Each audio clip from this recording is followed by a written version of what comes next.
here to seek justice for victims of sexual harassment and to help engage in transparency of the government. Now you can hear from my clients, each of whom will tell you a short aspect of what's happened to them. I'll move out of the way so they can come up to the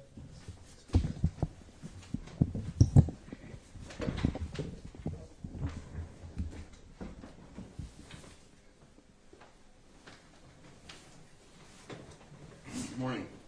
My name is Christopher Vicino, C-H-R-I-S-T-O-P-H-E-R, V as in Victor, I-C-I-N-O. I am the former Director of Security and Emergency Management for the Los Angeles Department of Water and Power. I reported critical public safety breaches at the Los Angeles Department of Water and Power up the chain of command to my bosses, to the current general manager. I did this on repeated occasions. Nothing was done to correctly fix these problems. I witnessed the intentional and unlawful hiding of this information to federal regulators. I also reported wrongdoing by Cynthia McLean Hill, the board president, for sexual harassment. I suffered retaliation for that. I reported that properly according to our policy. Nothing was done with that either. I was then terminated. wrongfully.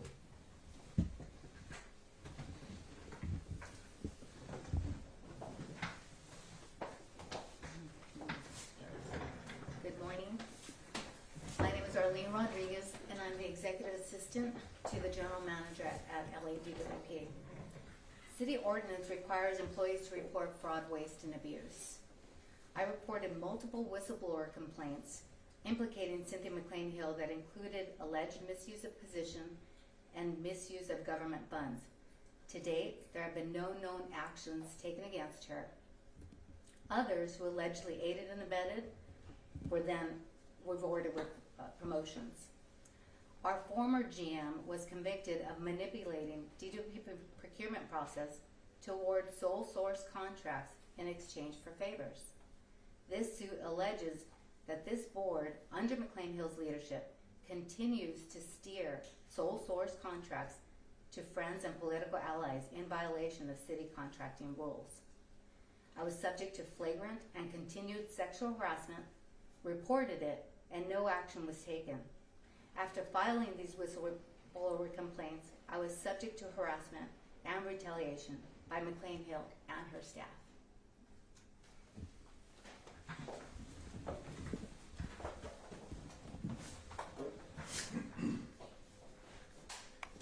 Good morning, everybody. My name's Clarissa Valdovinos. I was sexually harassed by a fellow employee while working in the Board of Commission office at LADWP. I reported the violations.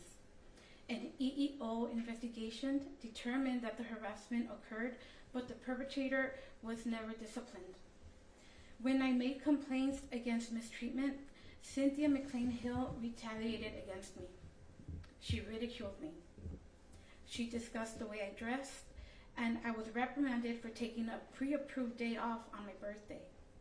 Cynthia McLean Hill stated that she did not want to know about complaints in her office. I was surprised because if we cannot report wrongdoing, how will things get fixed? Going up against a powerful entity like the Commission Office of LADWP is terrifying and overwhelming. But I'm here today to stand up for what is just and for all women that are too afraid to speak out. Thank you.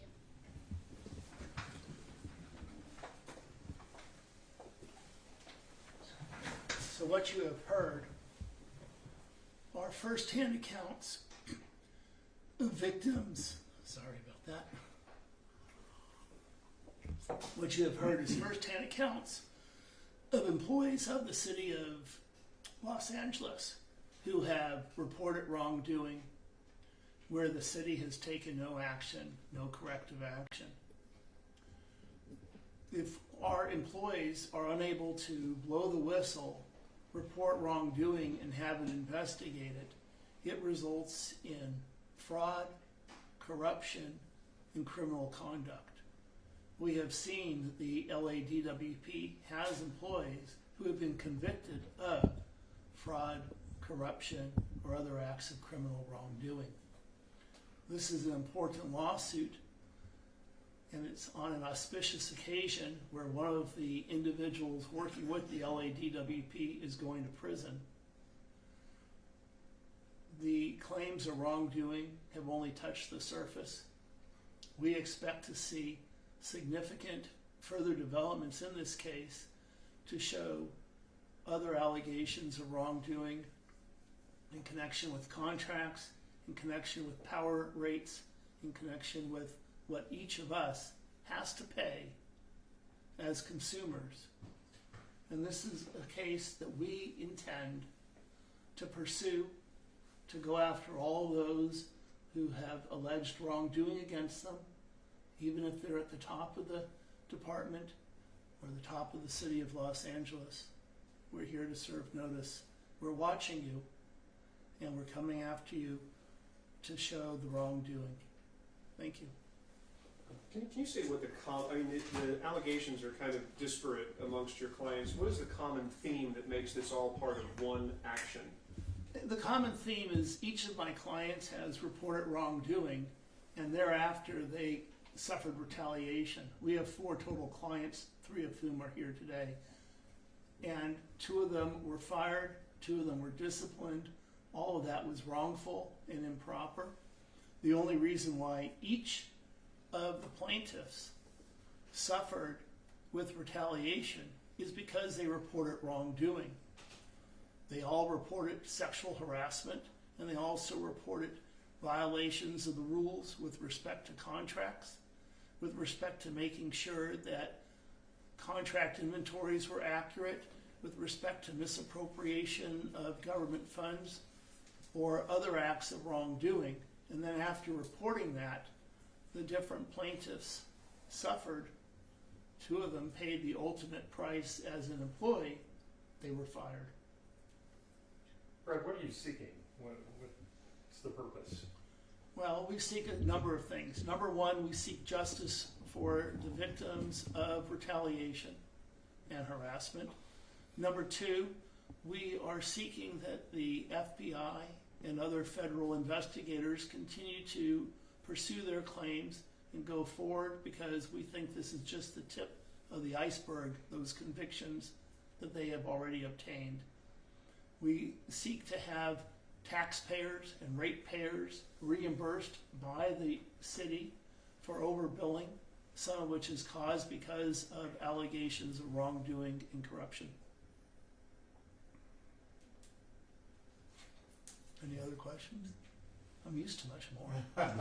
Is there any dollar amount assigned to this, or? I would imagine that this is a case that would be valued in excess of $20 million. So the gentleman mentioned security and safety concerns. Can you go into depth into what that actually allegations are? Sure. There are allegations that there was a security breach of the computer system. That security breach may have been part of a training exercise, but when that happens, even if it's part of training, it has to be reported and regulated by regulators. In this instance, those reports were not prepared timely and properly, and that was with the company Aventor and perhaps others. Since that was not reported, Mr. Vicenio did try to get it reported up the chain of command and follow the rules, but they didn't want him to do that. And as a result, that's part of the allegations of whistleblower wrongdoing and of retaliation against him. So was that information suppressed by his higher-ups? Information was suppressed. Also, we have allegations that have come to light that recently, after all these investigations and convictions have started, the DWP has instructed employees to destroy certain documents.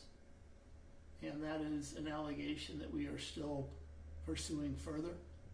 But it appears that high-ranking individuals at the DWP wanted to conceal information, which anytime documents are being shredded or destroyed during an investigation, it has to raise at least a few eyebrows and make one concerned.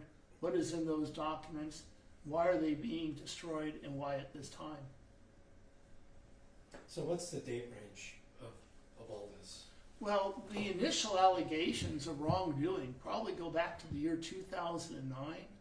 There are stories going back then involving Mark Ridley Thomas and McLean Hill, all the way back to that time frame.